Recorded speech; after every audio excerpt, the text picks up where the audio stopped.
हमारे इस चैनल मैथिली गंगा को लाल बटन दबाकर सब्सक्राइब करें व घंटी के निशान का बटन दबाएं ताकि सभी नए वीडियो आप तक तुरंत पहुंचे बिल्कुल मुफ्त।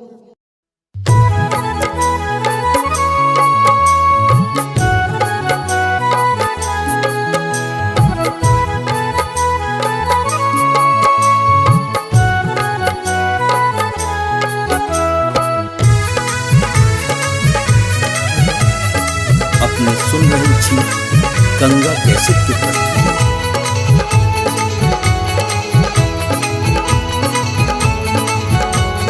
ब्राह्मण बाबू यो कनियो कनियो होइयो ने सहाय। ब्राह्मण बाबू यो कनियो कनियो होइयो ने सहाय। ब्राह्मण बाबू यो कनियो कनियो होइयो ने सहाय। ब्राह्मण बाबू यो कनियो कनियो होइयो ने सहाय।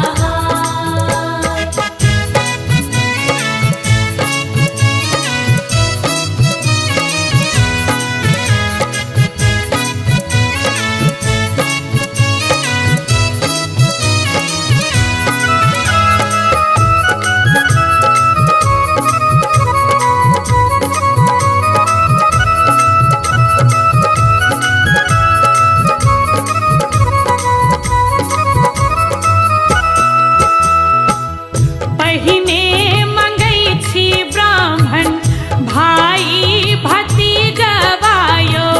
पहिने मंगै छी ब्राह्मण भाई भतीजवायो। पहिने मंगै छी ब्राह्मण भाई भतीजवायो। पहिने मंगै छी ब्राह्मण भाई भतीजवा। ब्राह्मण बाबू यो उजरल नैहर दियो ने बसाय। ब्राह्मण बाबू यो उजरल नैहर दियो ने बसाय। ब्राह्मण बाबू यो कनियो कनियो होइयो ने सहाय। ब्राह्मण बाबू यो कनियो कनियो होइयो ने सहाय।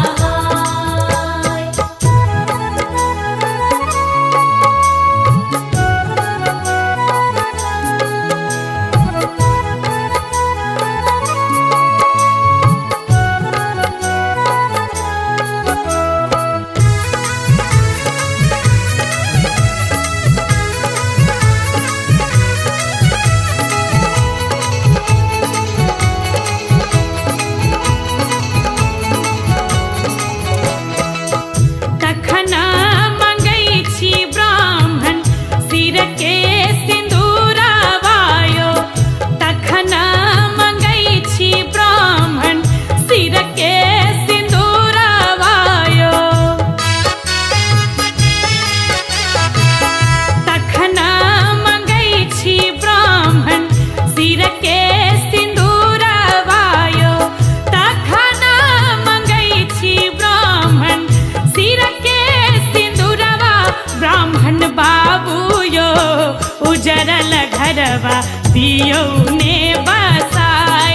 ब्राह्मण बाबू यो उजरल घरवा दियो ने बसाय। ब्राह्मण बाबू यो कनियो कनियो होइयो ने सहाय। ब्राह्मण बाबू यो कनियो कनियो होइयो ने सहाय।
बांझिन पद दियो ने छोड़ाय ब्राह्मण बाबू यो बांझिन पद दियो ने छोड़ाय ब्राह्मण बाबू यो कनियो कनियो होइयो ने सहाय ब्राह्मण बाबू यो कनियो कनियो होइयो ने सहाय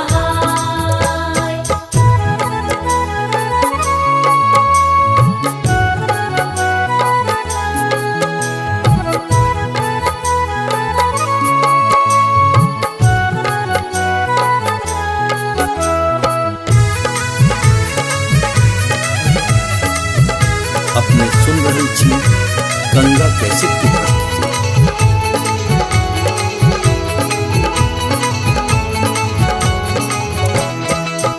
तखन मंगै छी ब्राह्मण अन्नधान लक्ष्मियो तखन मंगै छी ब्राह्मण अन्नधान लक्ष्मियो